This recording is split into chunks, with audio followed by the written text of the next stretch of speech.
दोस्तों, स्वागत है आपका मेरे YouTube चैनल इंग्लिश बाबू पर। और आज मैं फिर हाजिर हूँ आपके साथ एक नई स्टोरी लेकर। और दोस्तों, आज की ये जो स्टोरी है बहुत ही रोचक स्टोरी है, आपको सुनकर बहुत मज़ा आएगा। उसके अलावा कहानी के एंड में आपको कुछ सीखने को मिलेगा। और दोस्तों, यहाँ मैं इस कहानी के अंदर आपको हर वर्ड की मीनिंग ट्रांसलेट करके बताऊंगा, प्लस आपको इस कहानी के अंदर कई सारे नए इंग्लिश के वर्ड मीनिंग सीखने को मिलेंगे। उसके अलावा जो इसका ग्रामर स्ट्रक्चर है हम उसको भी डिस्कस करेंगे, और जो अलग अलग वर्ड की जो प्रोनाउंसिएशन है मैं आपको उसके बारे में भी बताऊँगा। और दोस्तों, मेरी आपसे रिक्वेस्ट है कि जब भी आप इस तरह के वीडियो को देखें तो आप कॉपी पेन लेके बैठें, ताकि आप हर वर्ड को नोट कर सकें। क्योंकि यहाँ पर मैं आपको सिर्फ वर्ड मीनिंग नहीं, उसके अलावा मैं आपको ये भी बताता हूँ कि वो नाउन है, एडजेक्टिव है, क्या है, तो जिससे आपको काफ़ी बेनिफिट होगा। तो मेरी आपसे रिक्वेस्ट है आप इसको अच्छे से नोट करें। तो चलिए आज की अपनी इस कहानी को हम शुरू करते हैं। और सबसे पहले हम कहानी का टाइटल देखते हैं। कहानी का टाइटल है द केज्ड मंकी। दोस्तों, ये इस कहानी का टाइटल है। तो क्या मतलब हुआ इसका? देखिए, केज का मतलब होता है पिंजरा, और केज्ड का मतलब होता है पिंजरे में बंद, और मंकी मतलब बंदर। तो इसका मतलब क्या हुआ? द केज्ड मंकी मतलब कि पिंजरे में बंद बंदर। तो दोस्तों, ये इस कहानी का टाइटल है, शीर्षक है। अब मैं इसे पढ़ना शुरू करता हूँ। आपसे रिक्वेस्ट है आप इसे पूरे ध्यान से सुने, और आप जो भी नया वर्ड मीनिंग आपको मिले आप उसे ज़रूर नोट करें। तो चलिए इसको शुरू करते हैं। Once a poor man owned a monkey. क्या मतलब हुआ?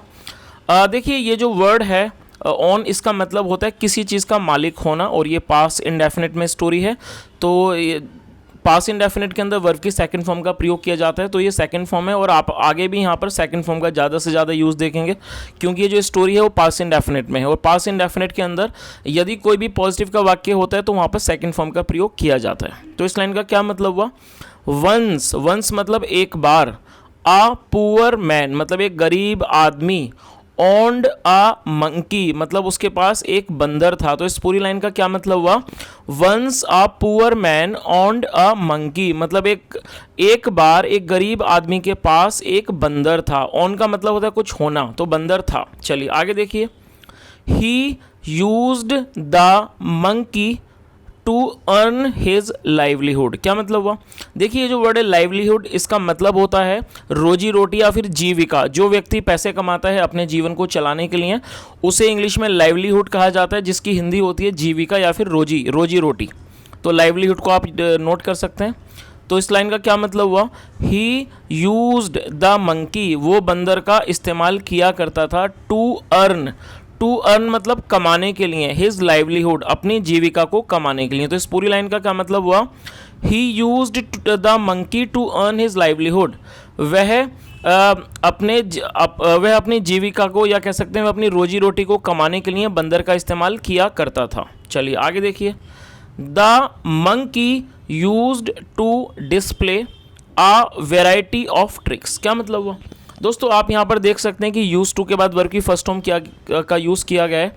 जब भी आप कोई ऐसा वाक्य बनाना चाहते हैं जहाँ पर हम पास्ट के अंदर किसी व्यक्ति की रेगुलर आदत को दिखाते हैं, कोई कंसिस्टेंसी दिखाना चाहते हैं, किसी भी वाक्य की निरंतरता को दिखाते हैं कि कोई व्यक्ति किसी पास्ट में कोई काम को बराबर किया करता था नियमित तौर पर, तो वहाँ पर यूज्ड टू का प्रयोग किया जाता है।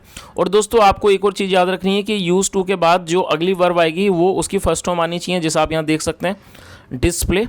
तो इसका मतलब होता है दिखाना। तो क्या मतलब हुआ? The monkey used to display, बंदर दिखाया करता था, अ वेराइटी मतलब अलग अलग तरह की, अ वेराइटी ऑफ ट्रिक्स का मतलब होता है करतब।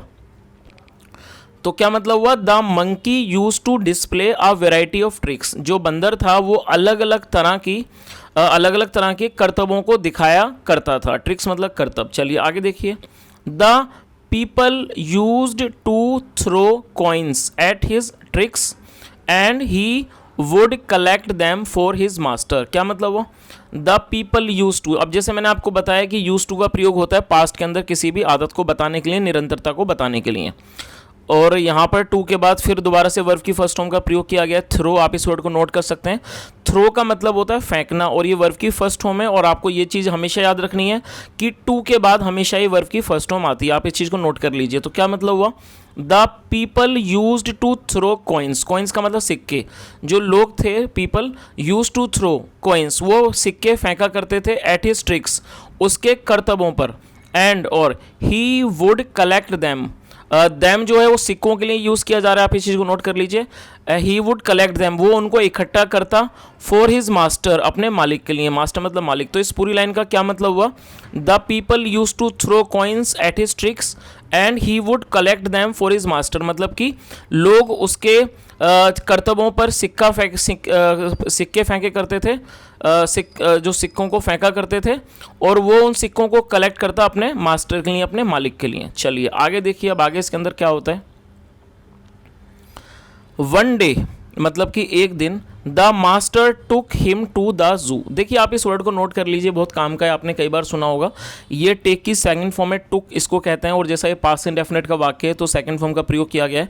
टेक का मतलब होता है ले जाना, और ये सेकंड फॉर्म है, तो इसका मतलब क्या हुआ, वन डे एक दिन, द मास्टर जो मालिक था, टुक हिम वो उसे ले गया, टू द जू, जू मतलब चिड़ियाघर। तो इस पूरी लाइन का क्या मतलब हुआ कि एक दिन मालिक जो उसका मालिक था वो उसे जू ले गया, मतलब कि चिड़ियाघर ले गया, जू, जू मतलब चिड़ियाघर। आगे देखिए, देयर मतलब वहाँ, ही सॉ। अब ये देखिए जो वर्ड है SAW, सबसे पहले आप इस चीज़ की इसकी प्रोनाउंसिएशन सीख लीजिए। बहुत सारे लोग इसको सा पढ़ते हैं, जो कि बिल्कुल गलत प्रोनाउंसिएशन है दोस्तों, आपको सा इसको बिल्कुल नहीं पढ़ना। जो इसकी करेक्ट प्रोनाउंसिएशन है वो है सॉ, SAW, सॉ, हम इसे सॉ पढ़ेंगे, और ये सी की सेकंड फॉर्म है, क्योंकि पास्ट इंडेफिनिट का वाक्य है इसलिए सेकंड फॉर्म का प्रयोग किया गया है, और इसका मतलब होता है देखना, तो ये सेकंड फॉर्म है, इसका मतलब हो गया देखा। तो क्या मतलब हुआ इस लाइन का, देयर वहाँ, ही सॉ। अब ये ही बंदर के लिए यूज हो रहा है, देयर वहाँ, ही सॉ उसने देखा, आ केज्ड मंकी, एक केज्ड मंकी को देखा, मतलब एक पिंजरे में कैद, पिंजरे में बंद बंदर को देखा। Children were giving him bananas to eat, क्या मतलब हुआ। अब देखिए यहाँ पर वॉज वर्ड के बाद फोर्थ फॉर्म का प्रयोग किया गया। तो दोस्तों जब भी आप कोई ऐसा वाक्य बनाना चाहते हैं जिसमें रहा था, रही थी, रहे थे आता हो, तो वहाँ पर आपको वॉज वर्ड के बाद फोर्थ फॉर्म लगानी होती है, जिसका मतलब है पास्ट कॉन्टिन्यूस का सेंटेंस। तो पास्ट कॉन्टिन्यूस के अंदर वॉज और वर दो हेल्पिंग वर्ब होती हैं।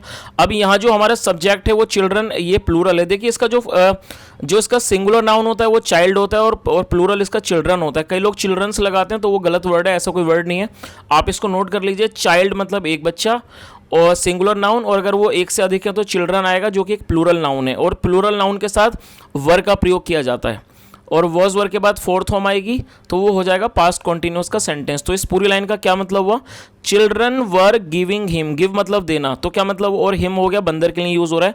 Children were giving him bananas to eat, मतलब बच्चे उसे दे रहे थे, केला मतलब केले दे रहे थे, टू ईट खाने के लिए। तो इस पूरी लाइन का क्या मतलब हुआ, children were giving him bananas to eat, बच्चे उसे खाने के लिए केले दे रहे थे। The monkey outside the cage, और जो बंदर था आउटसाइड द केज मतलब पिंजरे के बाहर, थॉट उसने सोचा, ये देखिए थिंक की सेकंड फॉर्म है थॉट, उसने सोचा। How lucky he is, how lucky is मतलब ये कितना भाग्यशाली है, हाउ लकी मतलब कितना, हाउ लकी ही इज ये कितना भाग्यशाली है। He can get free food, get मतलब होता है प्राप्त करना, he can get free food, वह मतलब कि फ्री का खाना, फ्री भोजन प्राप्त कर सकता है, गेट मतलब प्राप्त करना। विदाउट एनी हार्डवर्क, बिना किसी हार्डवर्क के मतलब बिना किसी परिश्रम के। तो इस पूरी लाइन का क्या मतलब है, उसने क्या सोचा कि हाउ लकी ही इज, वो कि ये कितना भाग्यशाली है। He can get free food, ये मतलब फ्री में मुफ्त भोजन प्राप्त कर सकता है। विदाउट एनी हार्डवर्क, बिना कोई परिश्रम किए, बिना किसी मेहनत के। हार्डवर्क मतलब परिश्रम या फिर मेहनत। दोस्तों अब आप यहाँ पर इस पिक्चर को देख सकते हैं, ये वो बंदर है, ये वो गरीब आदमी है जो इसका मास्टर है, मालिक है, और यहाँ पर वो बंद जो है वो मतलब जू के अंदर बंदर है जिसे बच्चे केला वेला दे रहे हैं। तो ये यहाँ का हम सीन देख सकते हैं। चलिए अब आगे देखते हैं आगे से स्टोरी में क्या होता है। दैट नाइट मतलब कि उस रात, दैट मतलब उस, अच्छा आप इस वर्ड को नोट कर सकते हैं, अगर यहाँ पर दिस नाइट होता तो उसका मतलब होता इस रात, तो इसके लिए दिस आता, यहाँ पर है दैट मतलब उस, तो इसका पूरा मतलब क्या हुआ, दैट नाइट मतलब उस रात। He went to live in the zoo's cage, क्या मतलब वो। अब देखिए यहाँ पर आपको एक दो चीज़ें समझनी है। सबसे पहले आप ये समझ लिए कि जू के साथ एपेस्ट्रोफी एस का क्या मतलब है। एपेस्ट्रोफी एस का मतलब होता है जब हम किसी भी चीज़ के साथ कुछ जोड़ना चाहते हैं, उसके साथ संबंध दिखाना चाहते हैं, तो एपेस्ट्रोफी एस का प्रयोग किया जाता है, जिसकी हिंदी होती है का के की। तो क्या मतलब है, जूज केज मतलब कि चिड़ियाघर का पिंजरा। तो इस पूरी लाइन का क्या मतलब हुआ, दैट नाइट उस रात, ही वेंट वो चला गया, टू लिव रहने के लिए, इन द जूज केज मतलब कि चिड़ियाघर के पिंजरे में। तो इस पूरी लाइन का क्या मतलब हुआ, उस रात वह चला गया, ये गो की सेकंड फॉर्म में वेंट, वह चला गया रहने के लिए, कहाँ रहने के लिए, इन द जूस केज, मतलब कि चिड़ियाघर के पिंजरे में। चलिए आगे देखिए, ही लव्ड द रेस्ट, उसे मतलब लव का मतलब होता है किसी चीज़, कोई चीज़ अच्छी लगना, बहुत अच्छा लगना। लव का मतलब प्यार करना भी होता है, प्रेम करना, और जब कोई चीज़ बहुत अच्छी लगती है तो वहाँ पर भी लव का प्रयोग करते हैं। तो क्या मतलब हुआ, ही लव्ड द रेस्ट, उसे आराम बहुत अच्छा लगा, रेस्ट मतलब आराम। एंड और द फ्री फूड, और जो फ्री फूड था मतलब वो जो मुफ्त का भोजन था, इन द केज, पिंजरे में। तो इसका क्या मतलब हुआ, he loved the rest and the free food in the cage, मतलब उसको पिंजरे के, उस पिंजरे के अंदर जो फ्री खाना था और जो आराम था बहुत अच्छा लगा। बट लेकिन दिस हैप्पीनेस, ये जो हैप्पीनेस नाउन है आप नोट कर लीजिए, इसका मतलब होता है प्रसन्नता या फिर खुशी। ये हैप्पी एडजेक्टिव होता है, हैप्पीनेस क्या बन जाता है, नाउन बन जाता है। हैप्पीनेस मतलब प्रसन्नता। तो क्या मतलब हुआ, बट हिज दिस हैप्पीनेस, लेकिन ये प्रसन्नता या ये खुशी was only for few days, was only for a few days, ये सिर्फ कुछ दिन की थी। तो इस पूरी लाइन का क्या मतलब हुआ कि ये जो खुशी थी वो सिर्फ कुछ दिनों की थी, for a few days, few मतलब कुछ, फ्यू डेज मतलब कुछ दिनों के लिए, फॉर अ फ्यू डेज। सून जल्दी ही गॉट बोर्ड, वह बोर हो गया। बोर का मतलब होता है किसी चीज़ से बोर हो जाना, मतलब वो चीज़ बोझिल लगने लगना, उसमें मन ना लगना। और दोस्तों ये एडजेक्टिव आप नोट कर सकते हैं, और जब एडजेक्टिव को वर्ब की तरह प्रयोग करेंगे तो गेट लगाना है, और गेट की सेकंड फॉर्म में गॉट। तो क्या मतलब हुआ, सून जल्दी ही गॉट बोर्ड, वो बोर हो गया। चलिए आगे देखिए, he wanted his freedom back. ये देखिए, जब भी आप पास्ट के अंदर कोई ऐसा वाक्य बनाना चाहते हैं जहाँ पर कोई इच्छा दिखाते हैं किसी व्यक्ति की कि वो चाहता था, तो आपको वांट का प्रयोग करना है, और पास्ट है तो सेकंड फॉर्म आएगी वांटेड। तो क्या मतलब हुआ, he wanted his freedom back, वो अपनी आज़ादी वापस चाहता था। फ्रीडम का मतलब होता है आज़ादी, स्वतंत्रता। तो इस पूरी लाइन का क्या मतलब हुआ, he wanted his freedom back, वह वापस अपनी आज़ादी चाहता था, बैक मतलब वापस। चलिए आगे देखिए, सो इसलिए ही रैन अवे, ये रन अवे की सेकंड फॉर्म है, रैन अवे मतलब भाग जाना। ही रैन अवे, वो भाग गया, फ्रॉम द जू, चिड़ियाघर से, वो फ्रॉम द जू मतलब चिड़ियाघर से भाग गया। And came back to his master, और अपने मालिक के पास वापस आ गया। तो इस लाइन का पूरी लाइन का क्या मतलब हुआ, so he ran away from the zoo, वो इसलिए वो जू से भाग गया, रैन अवे फ्रॉम द जू से भाग गया। And came back to his master, और अपने मालिक के पास वापस आ गया। चलिए आगे देखिए, देन फिर द मंकी रियलाइज का मतलब होता है किस चीज़ का एहसास होना, पता लगना, और ये सेकंड फॉर्म है तो रियलाइज्ड हो गया। आप इस चीज़ को नोट कर लीजिए, ये अच्छी वर्ब है, रियलाइज मतलब किस चीज़ का एहसास होना। तो क्या मतलब हुआ, देन फिर द मंकी रियलाइज, बंदर को एहसास हुआ, दैट की it is hard to earn living. Hard का मतलब होता है मुश्किल की, और लिविंग मतलब होता है कि जीविका, मतलब कि ये it is hard to earn living मतलब कि जीविका कमाना, रोजी रोटी कमाना मुश्किल है। बट लेकिन इट इज़ इवन हार्डर, लेकिन ये उससे भी ज़्यादा मुश्किल है, to sit idle. Sit idle का मतलब होता है खाली बैठना, आइडल मतलब बेकार, सिट मतलब बैठना। तो पूरी लाइन का मतलब है टू सिट आइडल, बेकार बैठना। तो इस पूरी लाइन का क्या मतलब हुआ कि मंकी को एहसास हो गया, मंकी को एहसास हुआ कि रोजी रोटी कमाना तो मुश्किल है, मतलब जीविका कमाना मुश्किल है, लेकिन खाली बैठना उससे भी अधिक मुश्किल है, उससे भी ज़्यादा कठिन है। तो दोस्तों मैं उम्मीद करता हूँ कि आपको स्टोरी का ये जो कहानी की से जो शिक्षा मिलती है वो आपको बहुत अच्छी तरह से समझ में आ गई होगी। जैसा हमने देखा कि जो बंदर था, जब उसने उस बंदर को पिंजरे में देखा, उसे लगा यहाँ फ्री खाना मिलता है, आराम मिलता है, तो वो गया। कुछ दिन तो उसे अच्छा लगा, लेकिन बाद में वो बोर हो गया। तो दोस्तों हमारा जीवन भी कुछ इस तरह का होता है कि यदि हम काम नहीं करेंगे, अगर हम खाली बैठे रहेंगे तो कुछ दिन तो हमें अच्छा लगेगा, लेकिन उसके बाद जाहिर सी बात है हम लोग बोर हो जाएंगे।